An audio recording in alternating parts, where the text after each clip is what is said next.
Assalamualaikum warahmatullahi wabarakatuh. Waalaikumsalam.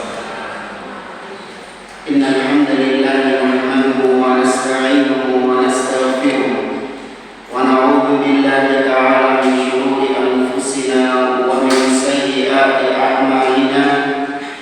Man yahdihillahu fala mudilla lahu wa man yudlil fala hadiya lahu. Wa asyhadu an la ilaha illallah wahdahu la syarika lahu wa asyhadu anna Muhammadan abduhu wa rasuluh. Ya ayyuhalladzina amanu taqullaha haqqa tuqatih wa la tamutunna illa wa antum muslimun. Ya ayyuhan nasu taqu rabbakum alladzi khalaqakum min nafsin wahidah wa khalaqa minha zawjaha wa batha minhuma rijalan katsiran wa nisaa'a wattaqullaha alladzi tasaaluna bihi wal arham innallaha kana 'alaykum raqiba. Ya ayyuhalladzina amanu taqullaha wa qulu qawlan sadida yuslih lakum a'malakum wa yaghfir lakum dhunubakum wa man yuti'illaha wa rasulahu faqad faza fawzan 'azima. Amma ba'd, fa inna asdaqal hadithi kitabullah wa khairal hadi hadi Muhammadin sallallahu alaihi wasallam wa syarrul umuri muhdatsatuha wa kullu muhdatsatin bid'ah wa kullu bid'atin dhalalah wa kullu dhalalatin finnar. Ma'asyiral muslimin, ikhwan fillah rahimani wa rahimakumullah. Alhamdulillah, segala puji bagi Allah Subhanahu wa taala yang pada pagi hari ini memberikan kepada kita nikmat-nikmatnya sehingga kita dimudahkan oleh Allah untuk melangkahkan kaki kita menuju tempat yang mulia ini, yaitu rumah dari rumah-rumah Allah Subhanahu wa taala atau taman dari taman-taman surga yang ada di dunia, yaitu majelis ilmu. Semoga Allah Subhanahu wa taala menambahkan kepada kita ilmu yang bermanfaat dan semoga Allah menerima semua amal saleh kita. Kita melanjutkan kembali pembahasan tafsir juz amma oleh Syekh Abdurrahman As-Sa'di rahimahullah taala. Kita masih membahas tafsir surah An-Nazi'at. Kalau nggak salah ya, ayat 34 terakhir 36.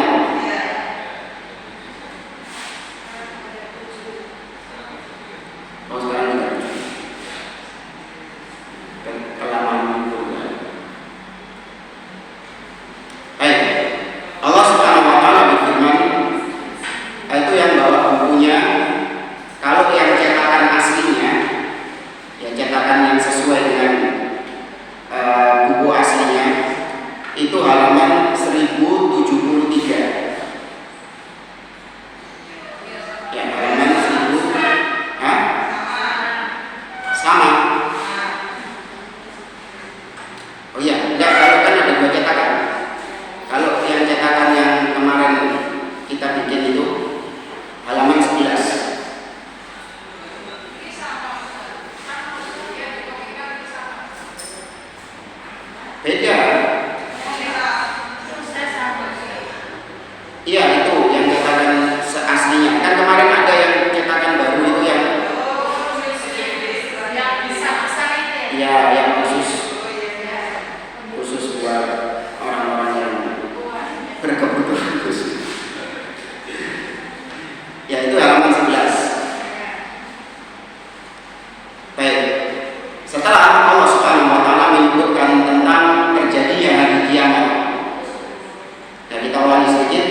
wa burrizatil jahimu liman yara, dan neraka itu ditampakkan sehingga dilihat oleh orang-orang yang melihatnya. Ya, pada hari kiamat kelak neraka ditampakkan oleh Allah. Nah, baru kemudian ayat yang ke-37 Allah Subhanahu wa taala membagi manusia menjadi dua bagian, yaitu orang-orang yang tempatnya di neraka, naudzubillah, dan nanti kemudian di ayat yang ke-40 Allah menyebutkan kebalikannya, yaitu orang-orang yang taat kepada Allah yang kelak tempat mereka berada di surga. Nas'alullah min fadlih, semoga kita termasuk di dalamnya. Dan kita mulai ayat 37. Allah Azza wa Jalla mengatakan fa'amma man tagha. Ya, adapun orang-orang yang tagha. Tagha ini sudah kita sampaikan di ayat yang tentang Fir'aun kemarin. Ayat yang ke-17. Ya, di surat An-Nazi'at ayat yang ke-17 Allah mengatakan tentang Fir'aun, idhab ila fir'auna innahu tagha. Ya, tagha itu maknanya, lihat di tafsirnya itu, tagha ay jawazal had. Ya, tagha itu artinya melampaui had. Had itu batas. Ya, tagha melampaui batas. Maka ini bermakna umum. Ya, kata beliau, bi'an tajarra'a 'alal ma'asi al-kibar. Ya, tagha melampaui batas itu adalah dengan tatkala dia melakukan perbuatan ma'asi, maksiat-maksiat yang besar. Ya, maksiat sering kita sampaikan maknanya adalah perintah Allah yang tidak dikerjakan atau larangan Allah yang dikerjakan. Itu masuk dalam keumuman kata maksiat. Bisa syirik kepada Allah, ya, bisa juga bid'ah, dan bisa juga dosa-dosa besar. Ya, maka maksiat itu mencakup itu semua. Karena Allah melarang syirik. Ketika seorang berbuat syirik berarti dia maksiat, durhaka kepada Allah. Dilarang malah dilakoni. Allah melarang bid'ah. Maka ketika seseorang melakukan bid'ah, maka dia bermaksiat kepada Allah karena Allah melarangnya. Demikian juga dengan dosa-dosa yang lain, membunuh, berzina, berdusta, mencuri, riba. Ini semuanya dilarang oleh Allah. Ketika dikerjakan, maka dia durhaka, maksiat. Atau bisa juga maksiat itu bentuknya meninggalkan perintah Allah. Dia meninggalkan sholat, ya, dia meninggalkan puasa di bulan Ramadan tanpa uzur, dia tidak mau mengeluarkan zakat. Ya, ini semuanya perkara-perkara yang diperintahkan oleh Allah. Ketika tidak dikerjakan oleh seseorang, maka tetap dia dikatakan bermaksiat, durhaka kepada Allah. Maka maksiat itu jangan diidentikan hanya dengan larangan Allah saja, enggak. Orang yang meninggalkan perintah Allah, dia juga dikatakan bermaksiat. Meskipun dia enggak berzina, meskipun dia enggak minum khamr, meskipun dia enggak makan harta haram, tapi dia meninggalkan perintah Allah yang wajib, maka dia bermaksiat kepada Allah Subhanahu wa taala. Baik.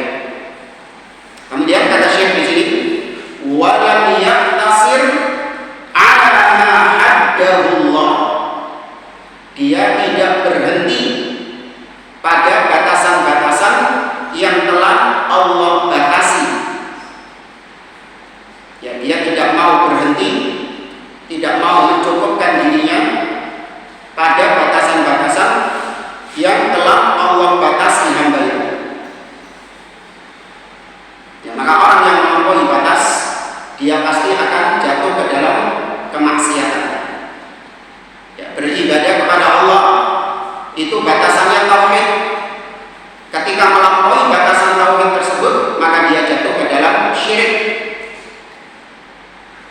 Ya, mencintai Rasul Shallallahu Alaihi Wasallam itu batasannya adalah dengan ittiba, yaitu engkau cukup mengikuti Nabi Shallallahu Alaihi Wasallam. Ketika engkau melampaui batasannya, maka berarti itu bid'ah. Ya, taat kepada Allah yaitu dengan kita mengerjakan perintah-perintahnya. Ya, itu batasannya. Ya, maka melampaui batasannya berarti dengan kita melanggar perintah-perintah Allah, melakukan larangan-larangan Allah. Baik. Kemudian ayat yang ke-38, wa atharal hayatad dunya. Ya, orang yang togha tadi dia itu ya athar, lebih mengedepankan, ya lebih mengutamakan al-hayatad dunya, kehidupan dunia. Ya, dia lebih mementingkan kehidupan dunianya daripada kehidupan akhiratnya. Dan kita baca kata Syekh di sini, wa atharal hayatad dunya 'alal akhirah.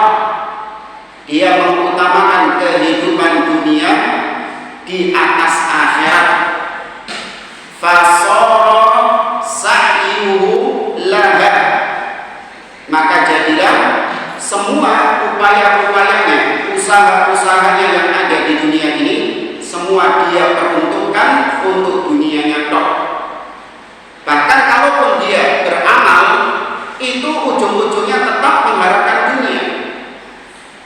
Ya, kalaupun dia sedekah, kalaupun dia sholat, tujuannya kembali kepada dunia. Ya, untuk mencari muka, untuk mencari popularitas. Ya, dia sedekah hanya untuk apa istilah orang sekarang itu?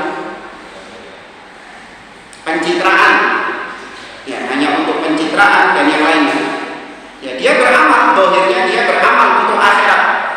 Namun ternyata ujung-ujungnya dia tetap dunia. Kemudian kata beliau, wa waqtuhu mustahdiqan fi hududhiha wa syahawatiha. Waktunya yang di dunia dia habiskan ya untuk dunia dan untuk syahwatnya, memuaskan syahwat duniawinya.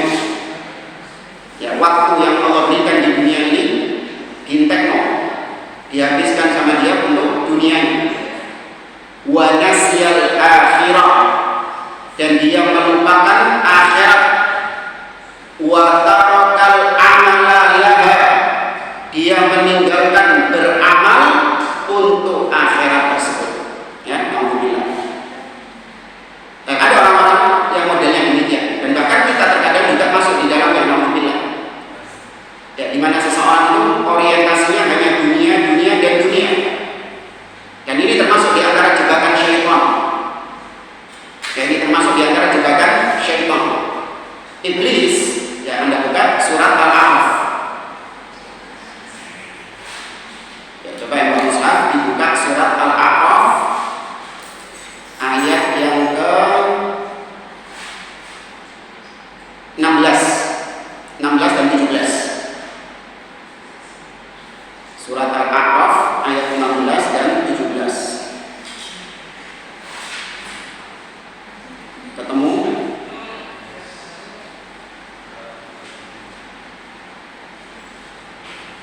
Kita perhatikan di sini. Allah Subhanahu wa taala menyebutkan tentang kisah iblis. Ini sumpahnya iblis ketika dia diusir. Dia mengatakan, qala fa bima aghwaytani la aqudanna lahum siratal mustaqim. Ya Allah, karena Engkau telah menetapkan aku telah sesat, maka sungguh aku akan menyesatkan hamba-hambamu dari jalan yang lurus. Ya, aku akan menyesatkan manusia dari jalan yang lurus. Kemudian ayat 17-nya perhatikan ini yang kita maksud. Tsumma la'atiyannahum min baini aydihim wa min khalfihim wa an aymanihim wa an syama'ilihim wa la tajidu aktsarahum syakirin. Kata iblis, kemudian aku akan mendatangi mereka, yakni manusia-manusia itu,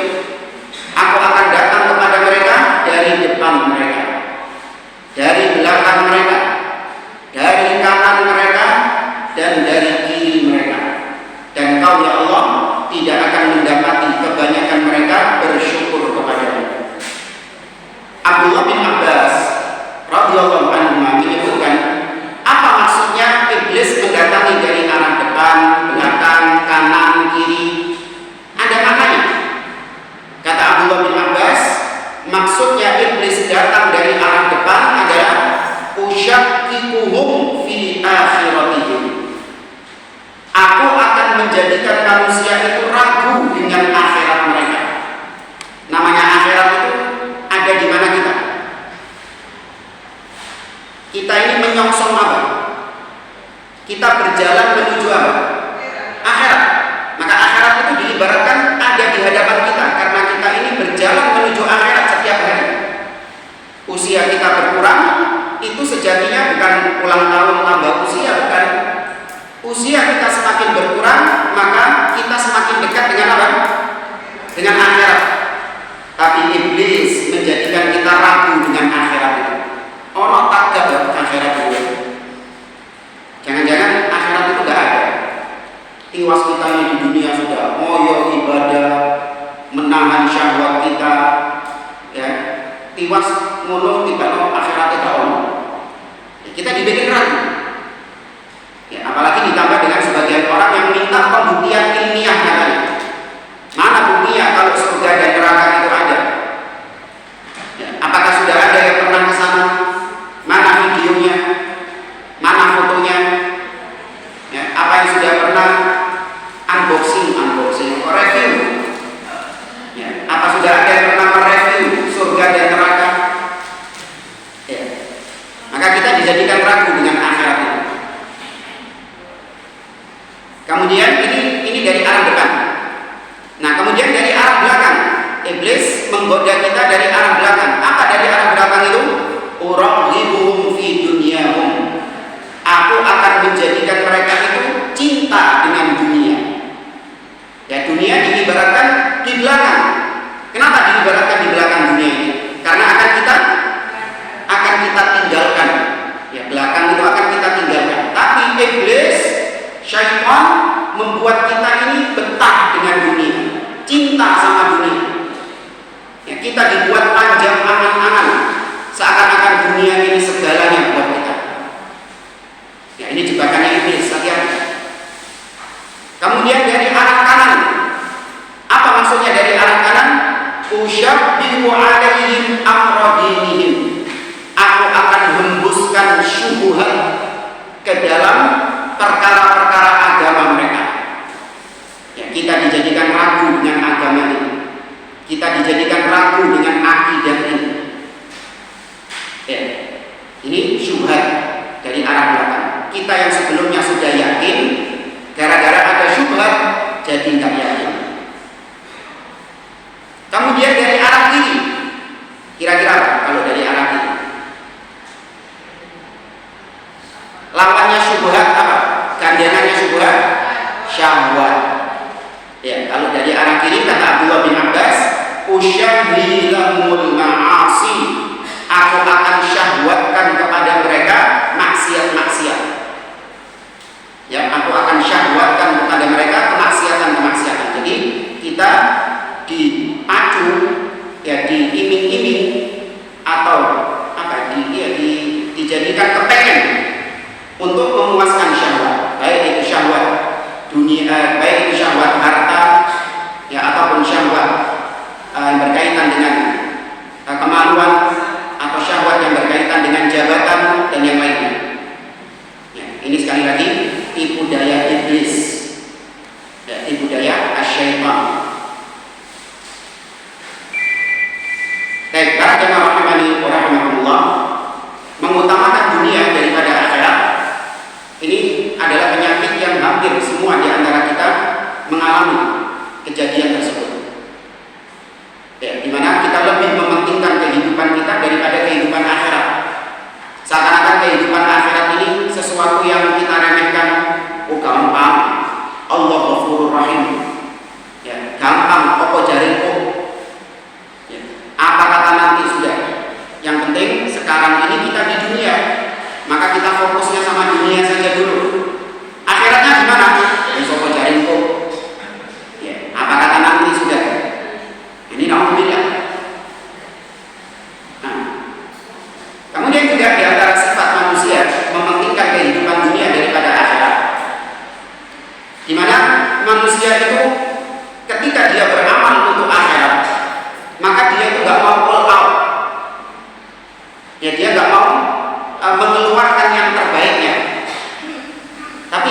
keluarkan kualitas yang paling rendah, ecek-ecek.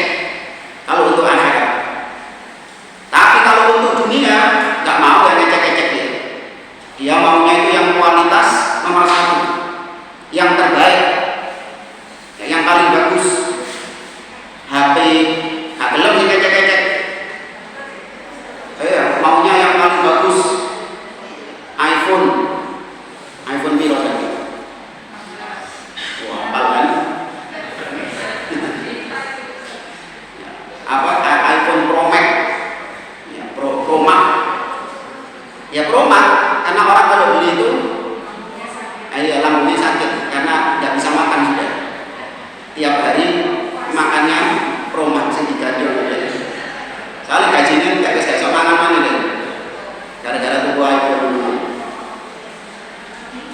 Mobil maunya yang paling bagus, ya rumah maunya yang paling bagus, pakaian maunya yang paling bagus. Tapi kalau untuk perkara akhirat, ecek-ecek. Ya, contoh misalnya ketika kurban, yang dicari sama dia itu kambing yang paling murah. Ya, kambing yang paling murah. Jadi datang ke pasar kambing itu nanyanya, ini betul yang paling murah. Ya, didatangkan kambing yang kecil, ceking, kurus, nggak ada dagingnya, patuk-patuk di sana. Ya, berapa ini? 1 juta. Ngono sih dinyak ini. 500 dolar. Bukan dia nggak mampu, dia mampu untuk beli kambing yang lebih bagus, yang harga 5 juta, yang harga 10 juta, mampu dia. Tapi dia nggak mau beli itu. Kenapa? Kayak kambing ini kan cuma dipakai buat rioyo tok. Kambing ini kan disembelih, kemudian setelah itu dagingnya dibagi-bagikan, selesai, nggak ada cerita. Ngapain saya harus beli yang mahal? Wong cuma dipakai sedino kok. Ya kan, hanya dipakai buat 1 hari saja. Beda kalau iPhone, beda kalau mobil, beda kalau rumah. Ya kalau itu barang-barang yang terus kita pakai selama hidup kita, maka kita maunya yang paling bagus, kualitasnya yang paling mahal. Ini pola pikir yang disinggung oleh Allah dalam ayat ini. Dia lebih mementingkan dunianya daripada akhiratnya. Allah juga mengatakan dalam surat Al-A'la, bal tu'thirunal hayatad dunya wal akhiratu khairun wa abqa.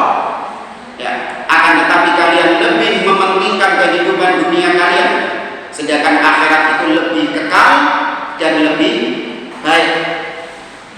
Allah juga berfirman dalam surat An-Nahl, ma 'indakum yanfad wa ma 'indallahi baqin. Apa yang ada pada kalian dari harta duniawi itu akan kalian tinggalkan. Sedangkan apa yang kalian peruntukkan bagi Allah, maka itu yang kekal abadi. Ya, justru kambing kurban itu yang kekal. Ya, ada pun dunia kita, iPhone, mobil tadi, rumah, kalau kita mati, dibawa apa ditinggal? Ditinggal. Adapun amal soleh itu yang tetap ada bersama kita, itu yang kekal bersama kita sampai akhirat, itu yang memberatkan timbangan kita di hari kiamat kelak. Ya. Maka bagaimana konsep kita? Konsep kita tetap akhirat. Namun jangan lupa kita untuk meraih akhirat, kita sekarang berada di fase dunia. Ya, fase dunia ini mau nggak mau kita harus survive, dan itu butuh biaya. Ya, itu butuh biaya, butuh pengorbanan. Maka dunia kita itu hanya kita jadikan sebagai jembatan untuk menuju akhirat, bukan dijadikan sebagai tujuan. Ya, salah kalau ada orang yang tujuannya itu dunia. Ya, konsep kita akhirat itulah tujuan, dunia itu hanya seperti rest area, tempat singgah. Nabi SAW mengatakan, ma ana fid dunya illa karakibin yastadillu tahta syajarah thumma raha wa tarakaha. Tidaklah aku hidup di dunia ini, kata Rasulullah, kecuali seperti orang yang sedang melakukan perjalanan, kemudian dia singgah di bawah pohon untuk sejenak beristirahat, dan dia melanjutkan perjalanannya lagi meninggalkan pohon tersebut. rindang-rindangnya pohon. Kalau kita sedang melakukan perjalanan, ya sudah, kita cuman istirahat sejenak di sana. Kemudian kita tinggalkan pohon tersebut. Ya, sebagaimana kita kalau di rest area. Kalau kita di rest area jalan tol ini, mau sebagus apapun, semewah apapun rest areanya, ada gak yang kemudian betah di rest area, dia tinggal di rest area itu selama-lamanya? Api yo rest areanya komplit. Iya, wis tanah kene wis enggak bisa sih. Nggak bisa dia melanjutkan perjalanannya lagi. Berapa menit orang di rest area? Paling mentok setengah jam, 1 jam selesai. Dia melanjutkan perjalanan sebentar. Maka dunia ini seperti ini. Allah Azza wa Jalla mengatakan dalam surat Al-Qasas, kata Allah Subhanahu wa taala, wa la tansa nasibaka minad dunya. Jangan kau melupakan bagianmu dari dunia ini.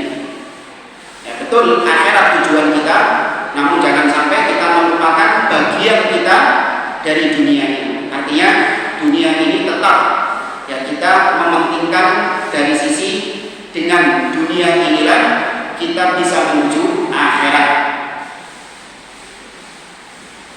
Dan kita lanjutkan ayat berikutnya.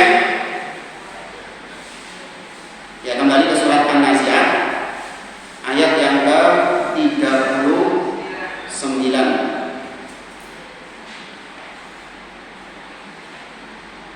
Allah Azza wa Jalla mengatakan fa innal jahima hiyal ma'wa. Maka sesungguhnya neraka al-ma'wa. Al-ma'wa itu tempat tinggalnya. Jadi orang yang mementingkan dunianya daripada akhirat, kemudian orang yang togho, yang melampaui batas, maka kelak neraka jahim yang menjadi tempat tinggalnya. Kata beliau, fa innal jahima hiyal ma'wa lahu ay al-maqar wal maskan liman hadhihi haluh. Neraka jahim menjadi tempat menetapnya, ya al-maqar tempat menetapnya, dan juga al-maskan tempat tinggalnya, rumahnya. Ya bukan rumah, maksudnya bukan bentuk rumah, artinya tempat menetapnya. Bagi siapa? Liman hadhihi haluh. Ya, bagi yang kondisinya seperti tadi, yaitu yang togho dan mementingkan kehidupan dunia. Para jemaah rahimani wa rahimakumullah.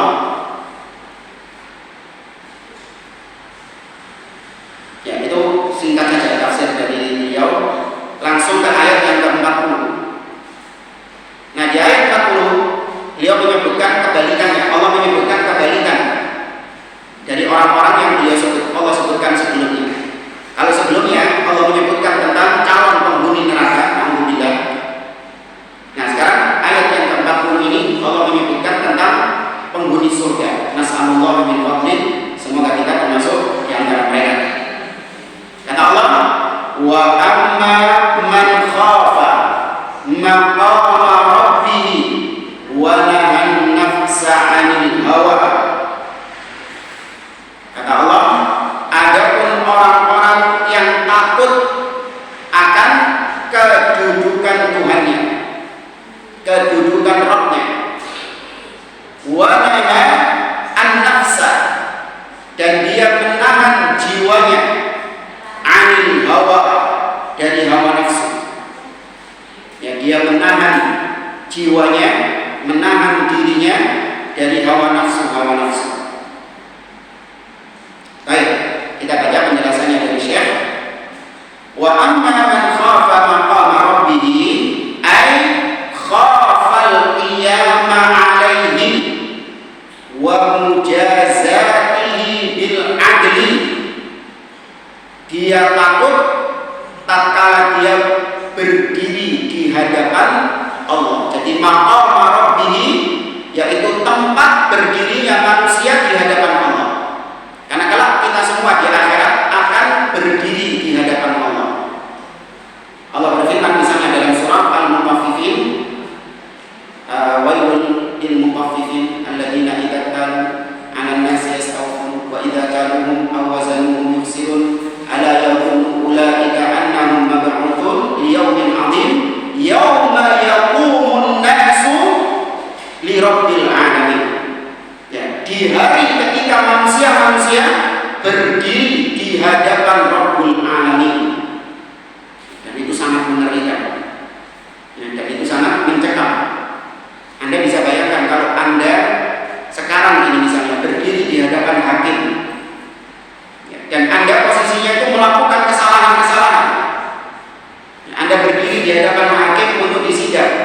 Ini saja sudah mengerikan.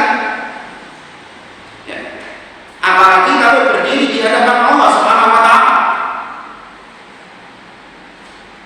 Ya, maka orang-orang yang takut tatkala kelak dia berdiri di hadapan Allah wa mujazatihi bil adl, dan Allah akan membalas perbuatannya dengan keadilan dari Allah Subhanahu wa taala.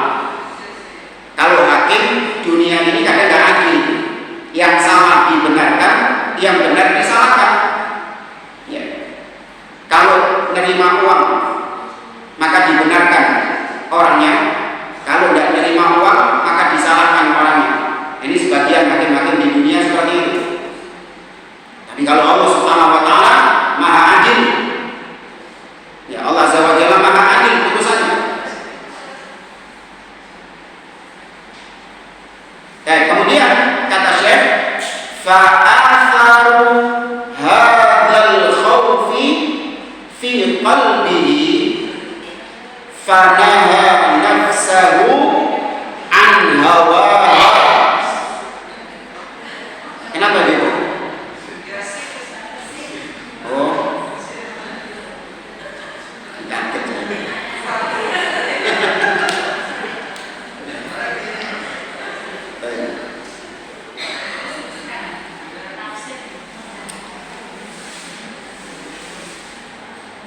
Saya balik lagi. Dan diulang lagi, perhatikan kata Syekh, fa'atharu hadzal khauf, maka pengaruh dari rasa takut ini, kan tadi dia takut kalau nanti dia diberdirikan di hadapan Allah pada hari kiamat, dia takut disidang oleh Allah pada hari kiamat. Nah, rasa takutnya ini itu akan membawa kepada menahan diri dari hawa nafsu. Jadi yang mendorong dia untuk menahan dirinya dari memuaskan hawa nafsu itu karena rasa takut yang ada di dalam hatinya. Ibarat kalau kita misalnya takut apabila kita ditilang sama polisi. Kita takut kalau ditilang sama polisi. Maka rasa takut ini akan membawa kita pada apa? Menahan diri dari melanggar lalu lintas. Karena kita takut ditilang sama polisi. Nah, rasa takut ini yang menjadikan kita menahan diri kita dari melanggar lalu lintas. Padahal kepengen melanggar lalu lintas. Delok lampu abang, tapi ternyata sepi perempatannya. Nah itu kudu kesusu Jawa, kesusu digas saja. Ya, dilihat kanan kiri sepi, anak polisi bisa. Ya, hawa nafsu kita pengen untuk melanggar, ya, nggak boleh. Karena taat rambu lalu lintas itu termasuk di antara ketaatan kepada ulil amri. Dan mentaati rambu-rambu lalu lintas itu termasuk ketaatan kepada ulil amri, ketaatan kepada pemimpin kaum muslimin. Jadi meskipun sepi, nggak ada polisi, tetap berhenti di situ. Ya, tunggu sampai hijau, baru kemudian jalan. Niatkan hal itu dalam rangka menjalankan firman Allah, ya ayyuhalladzina amanu atiiullaha wa atiiur rasulah wa ulil amri minkum. Wahai orang-orang yang beriman, taatilah Allah, taatilah Rasul dan pemimpin di antara kalian. Di antara bentuk ketaatan kepada pemimpin adalah mentaati rambu-rambu lalu lintas. Baik, kembali kepada ayat ini. Maka karena dia takut kepada Allah, itu yang mendorongnya untuk menahan hawa nafsunya, yang menahan dari keinginan-keinginan hawa nafsunya. Alladzi yuqayyiduha an ta'atillah. Ya, di mana hawa nafsunya itu bisa menjadikan dia terjerumus dalam pelanggaran-pelanggaran atau berpaling dari ketaatan kepada Allah Subhanahu wa taala. Ya, hawa nafsu kita itu memang settingannya. Ya, settingannya itu, pabrikannya itu itu berpotensi untuk melakukan maksiat. Iya, hawa nafsu kita itu gitu. Makanya kita menahan, ya dipres, jangan dilepas, ya ditahan untuk menjalankan ketaatan kepada Allah tersebut. Loh, kalau kita jujur-jujuran saja, kita ini kalau lagi puasa Ramadan, jujur-jujuran saja, hawa nafsu kita itu pengennya apa? Makan atau enggak? Makan. Ya normal itu. Normal, hawa nafsu kita memang pengennya makan. Ya, laki-laki kalau melihat perempuan, ya, syahwatnya bergejolak. Ya. Demikian juga seseorang ketika melihat harta, ya, maka hawa nafsunya pengen untuk mengambil harta tersebut, ya, tanpa dia pikirkan itu miliknya atau bukan. Itu hawa nafsu. Makanya Allah mengatakan dalam surat Yusuf, wa ma ubarri'u nafsi innan nafsa la'ammaratun bisu'. Sesungguhnya jiwa ini, hawa nafsu ini, itu memerintahkan manusia kepada keburukan-keburukan. Ya, maka kalau dilepas pasti akan jatuh ke dalam berbagai macam pelanggaran-pelanggaran. Makanya dipres. Dengan apa? Dengan syariat Allah Subhanahu wa taala. Dengan aturan-aturan Allah Subhanahu wa taala. Ibu-ibu kalau ditanya, sekarang ibu-ibu pakai pakaian menutup aurat. Hawa nafsu ibu-ibu pengennya pakai pakaian menutup aurat atau membuka aurat? Hawa nafsu membuka. Ya. Hawa nafsunya wanita itu pengen untuk supaya kecantikannya itu dilihat sama orang-orang, ditampakkan kepada orang-orang. Hawa nafsunya itu gitu. Ya, makanya dia dengan tipu daya syaitan. Di antara tipu daya syaitan ini ya, yang sering kita dapati yang berkaitan dengan wanita, ini marketingnya syaitan. Ya, marketingnya syaitan, tapi lewat promosi, ya promosi busana-busana muslim. Apa itu? Kita ini masih tetap bisa tampil cantik meskipun kita berjilbab. Kita ini masih tetap bisa tampil modis, bisa tampil cantik, bisa tampil menarik kok, meskipun kita ini berjilbab. Nah, ini sudah keluar dari fungsinya jilbab. Jilbab itu semakin menambah kecantikan atau mengurangi kecantikan? Mengurangi dong. Awas. Ya, makanya laki-laki kalau ditanya mana yang lebih cantik, ingat ya, mana yang lebih cantik? Perempuan pakai jilbab atau nggak pakai jilbab? Ya tentu yang nggak pakai jilbab dong. Kalau bicara kecantikan ya, karena dia akan menampakkan ya perhiasan-perhiasannya. Dia akan menampakkan apa yang dia miliki dari kecantikannya itu dipamerkan. Ya, maka ketok kabeh kecantikannya. Tapi kalau dia tutupi, maka itu berkurang kecantikannya, bahkan hilang kecantikannya. Itu tujuannya jilbab. Ya, maka jangan sampai Anda terjerumus ke dalam jebakan-jebakan syaitan. Sudah betul pakai jilbab, namun tetap menampakkan kecantikannya. Menampak pengen dilihat kecantikannya. Yang lucu itu sudah benar pakai cadar, ya, aktif di medsos. Iya, pasang-pasang foto selfie di medsos. Lo gak nyambung. Yang fungsinya pakai cadar ini adalah untuk apa? Untuk menutup. Ini malah jelek. Malah dibuka. Meskipun dia nggak buka cadarnya, tapi malah ditampakkan, dipamerkan. Ini nggak benar. Ya kalau misalnya buat foto-foto pribadi kan masalah. Tapi yang jadi masalah adalah ketika itu ditampakkan. Ya ditampakkan. Ingat ibu, kita laki-laki ini juga terfitnah meskipun hanya dengan pandangan mata. Ya, ketok motor itu wis wis kemana-mana.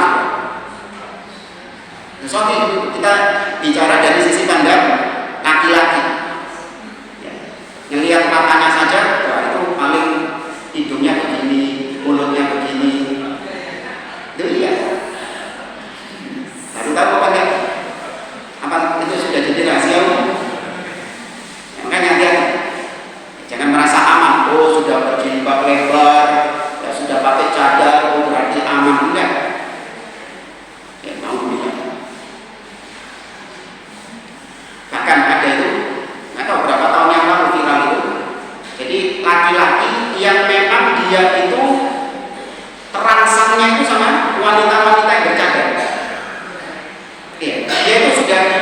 sudah tidak ya ada keinginan dengan wanita-wanita yang buka-buka. Justru dia terangsangnya itu sama wanita yang bercanda. Alhamdulillah. Ini penyakit.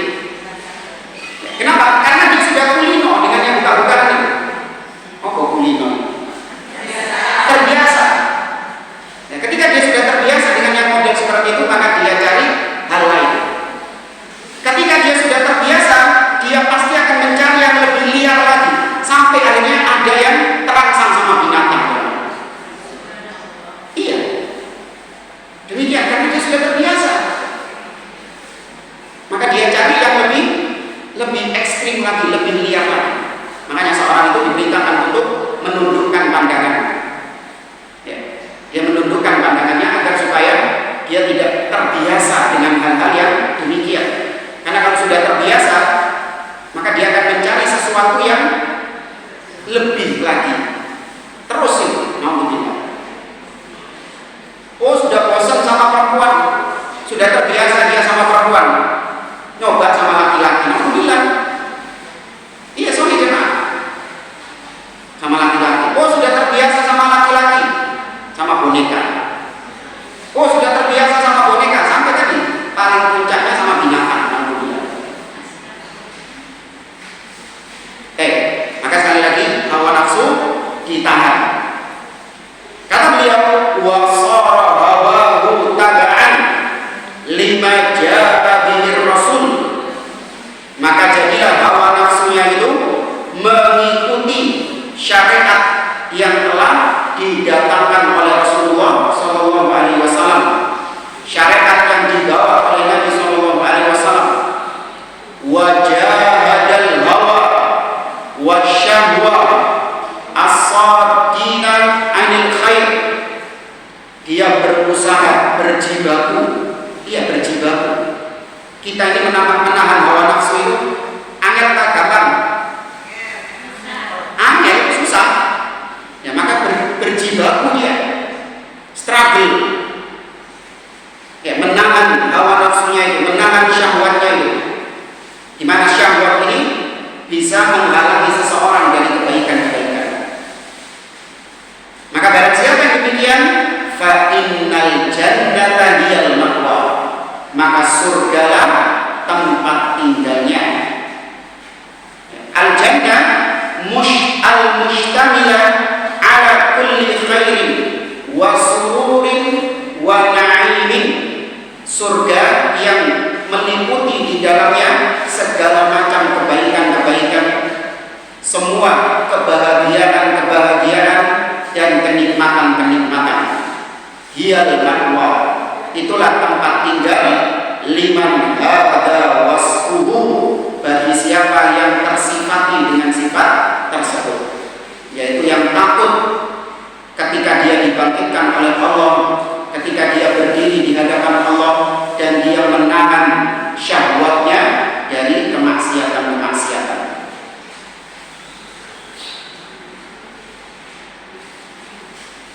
Para jemaah rahimani wa rahimakumullah.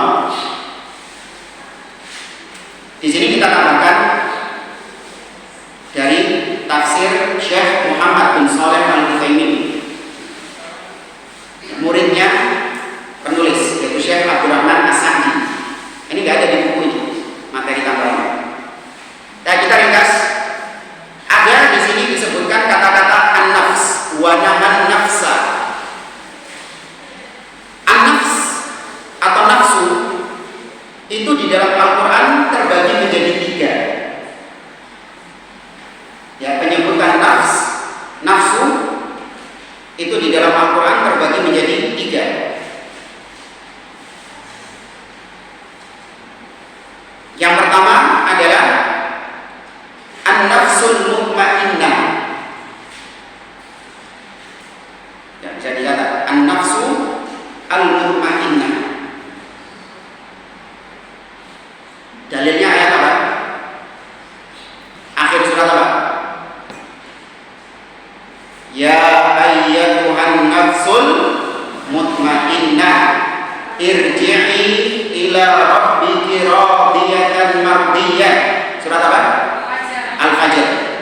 Ya, an-nafsul mutmainnah yang baik. Ya, jiwa yang tenang, jiwa yang thayyibah, yang baik.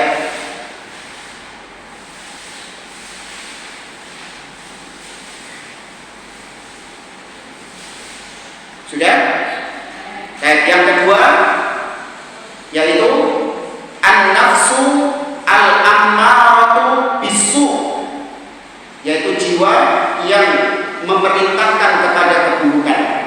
Kalau tadi nafsu mutmainnah itu baik, jiwa yang memerintahkan kepada kebaikan. Kalau yang ini jiwa yang memerintahkan kepada keburukan. Dalilnya surat Yusuf ayat 53.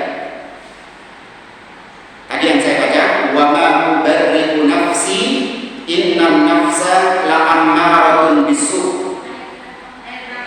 53. Surat Yusuf ayat 53.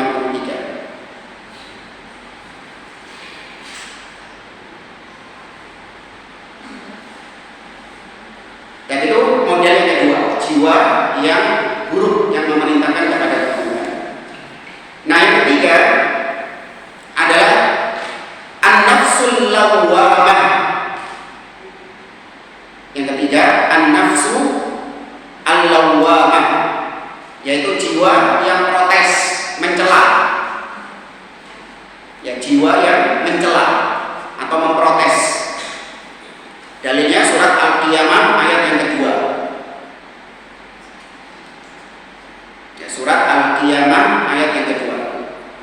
La uqsimu biyaumil qiyamah wa la uqsimu bin nafsil lawwamah. Ya, jiwa yang mencela. Ayat yang kedua. Baik, sudah, sekarang kita jelaskan 3 macam jiwa. Kata Syaikhul ini, ketika seorang manusia itu punya keinginan untuk melakukan kebaikan, pengen yo kaji yo, pengen yo iso budal umroh, pengen yo iso apa namanya? Nah, kalau bapak-bapak biasanya pengen yo iso, bagaimana? Kan itu kebaikan kan? Kebaikan atau keburukan itu? Baik. Baik buat yang melakukannya sesuai dengan tuntunan Nabi. Ya, buruk kalau yang melakukannya tanpa ilmu. Pokoknya kalau ada keinginan di dalam diri kita itu untuk berbuat kebaikan, maka itu berasal dari nafsu apa? Mutmainnah. Ya, itu berasal dari nafsu mutmainnah. Tapi terkadang diri kita itu pengen punya keinginan untuk berbuat keburukan. Pengen ya seperti fulan, kendaraan yang misalnya. Ada orang-orang itu yang pengen berbuat maksiat. Pengen ya seperti pengen ya apa misalnya? Oh ya, pengen seperti fulan ya. Dia itu kaya raya karena bisnis riba misalnya. Atau pengen ya seperti, atau hidup misalnya ngelihat ada seorang yang sangat cantik tapi dia membuka aurat. Ya pengen ya berpakaian seperti itu di luar. Ya, pengen berpakaian yang terbuka di luar. Masih belum dilakukan tapi masih berubah apa? Keinginan. Ya, intinya keinginan untuk berbuat keburukan, berbuat kemaksiatan itu berasal dari nafsu apa? Ammaratun bisu.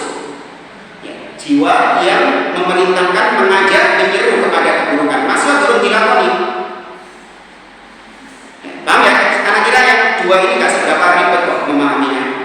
Dan kita merasakannya sendiri kok. Ada keinginan dari diri kita untuk berbuat kebaikan, ada keinginan dari diri kita untuk berbuat keburukan. Ini di luar bisikan syaitan, awas. Ini faktor internal kita sendiri. Nah, setan ini nanti akan membumbui. Ya, tapi ini kita masih, tapi kita ini bicara faktor internal dari diri kita sendiri, bahwa jiwa kita itu memang potensinya mengajak kepada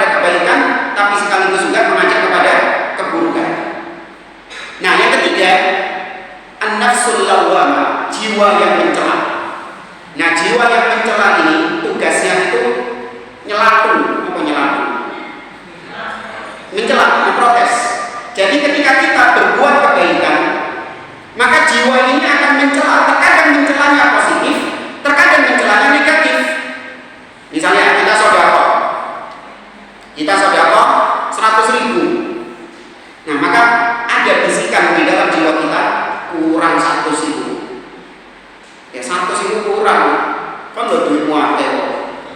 Ya, uangmu banyak, tabunganmu miliaran. Ya, masa sedekah saja 100 gitu. Jadi dicela tuh, diprotes. Nah, ini positif. Ya, karena mengajak untuk lebih lagi berbuat kebaikan. Tapi terkadang diprotes dengan keburukan. Cek pakaian 100.000. Ya, saya uang cukup. Ya, ngapain? Diingatkan dengan kebutuhan-kebutuhan kita. Kan lo belum bayar listrik, belum bayar kontrakan, belum bayar SPP anak, belum bayar cicilan ini, cicilan itu, ya, belum bayar mana arisan tahu saja ke 1.000 itu, bodoh sih, penting ikhlas. Yang penting ikhlas. Ini nafsul lawwamah tujuannya adalah untuk mencela. Ya, mencela ketika kita berbuat kebaikan, apa mencela ketika kita berbuat keburukan. Ketika kita berbuat maksiat misalnya, maka nafsul lawwamah ini akan mencela kita. Ngapain kau tadi berzina? Ya. Kenapa kau tadi melakukan perbuatan itu? Tidakkah kau tahu? Kan kau sudah tahu ilmunya kalau itu perbuatan buruk. Ini dosamu begini tuh dicela. Tapi terkadang hawa nafsu itu justru malah semakin membuat kita berangan-angan untuk melakukan kemaksiatan lagi. Ya, masih kurang puas tadi zinanya. Ya, tadi zinanya masih kurang puas, masih tanggung. Ya, mestinya tadi kau itu berbuat zinanya itu begini. Mestinya yang kau curi tadi itu jangan cuma 10.000, jangan cuma 1 juta. Mestinya yang kau curi tadi 10 juta. Ya. Ini nafsul lawwamah, mencela. Terkadang mencela kepada yang positif, terkadang mencela kepada yang negatif. Dan ini materi tambahan dari Syekh Muhammad bin Shalih Al-Utsaimin rahimahullahu ta'ala. Kita lanjutkan surat An-Nazi'at ayat 42. Allah berfirman, yas'alunaka 'anis sa'ati ayyana mursaha fima anta min dzikraha ila rabbika muntahaha innama anta mundhiru man yakhshaha ka'annahum yawma yarawnaha lam yalbathu illa 'ashiyatan aw duhaha. Dan kita baca dari ayat yang ke-42. Yas'alunaka, mereka bertanya kepadamu. Mu di sini maksudnya adalah siapa mu di sini? Mereka bertanya kepadamu. Mu di sini siapa? Nabi sallallahu alaihi wasallam. Dan dibaca kata Syekh, ay yas'aluka al-muta'annitun al-mukadzibuna bil ba'thi, orang-orang yang kufur, yang menolak dakwahnya Nabi, yang mendustakan hari kiamat. Jadi maksudnya orang-orang kafir Quraisy. Mereka bertanya kepada Nabi tentang apa? Anis sa'ah, tentang as-sa'ah, hari kiamat. Apa yang ditanyakan? Mata wuqu'uha, kapan kejadiannya? Tanggal piro? Ya, jam berapa? Tahun berapa? Ya, ayyana mursaha, dan bagaimana kejadiannya? Ya, terus bagaimana detail kejadiannya? Fa'ajabahumullahu biqaulihi, maka Allah menjawab dengan firman-Nya di ayat 43. Allah mengatakan fima anta min dzikraha, ya, untuk apa kau wahai Muhammad menyebutkan tentang hari kiamat itu? Jadi lapo, ngapain kau sebutkan tentang hari kiamat itu? Ya, karena mereka tidak akan mengimani hari kiamat itu. Mereka tanya seperti itu cuma untuk ngetes Nabi Shallallahu Alaihi Wasallam. Dan kata Syekh, ay mal fa'id fiha wa ma'rifati waqti maji'iha. Apa faedahnya bagimu wahai Muhammad, dan juga apa faedahnya, keuntungannya bagi mereka kalau disebutkan kapan terjadinya hari kiamat, kapan waktu datangnya hari kiamat? Tidak ada manfaatnya. Kalau Allah Subhanahu wa taala memberitahukan kepada kita kapan terjadinya hari kiamat, tahunnya tahun sekian, tanggalnya tanggal sekian, ya menitnya menit sekian, tidak ada manfaatnya buat kita. Ya, tidak ada faedahnya buat kita. Falaisa tahta dzalika natijah. Ya, falaisa tahta dzalika natijah. Tidak ada hasilnya. Ya, kita nggak tahu hari kiamat, dan kita tahu hari kiamat tidak merubah kondisi kita. Kita tetap sama-sama mempersiapkan hari kiamat tersebut. Ya, apakah kalau kita tahu hari kiamat kemudian kita tidak diwajibkan beramal? Tetap kita diwajibkan beramal. Walihada lamma kana ilmul ibadi lis-sa'ati laisa lahum fiha maslahatun diniyatun wala dunyawiyatun, bal al-maslahatu fi khafaihi alaihim. Oleh karenanya kata beliau, ketika seorang atau ketika manusia itu tidak tahu kapan terjadinya hari kiamat, ya disebabkan karena tidak ada maslahat keuntungan duniawi bagi mereka, dan juga tidak ada keuntungan agama di dalam agama. Kalau kita tahu tentang kapan terjadinya hari kiamat, tidak ada keuntungannya. Justru kebalikannya, yang maslahat itu adalah ketika hari kiamat itu disembunyikan. Jadi ibarat gini, ibu pengen tahu nggak kapan ibu mati? Atau lebih pengen kita nggak tahu kapan kita mati, atau kita pengen tahu kapan tanggal matinya kita? Enakan mana? Perlu apa nggak? Nah itu tadi. Kalaupun Anda tahu kapan Anda mati, gak enak urip itu zaman. Sorry. Hatta kematian kita itu 10 tahun lagi misalnya, gak enak. 10 tahun ini hidupnya bakalan gak enak. Semakin dekat, kok tambah kepikiran. Mau berapa ini? Tuh gak enak, mana gak enak. Kita akhiri. Subhanakallahumma wa bihamdika, asyhadu an la ilaha illa anta, astaghfiruka wa atubu ilaik. Assalamualaikum warahmatullahi wabarakatuh. Waalaikumsalam.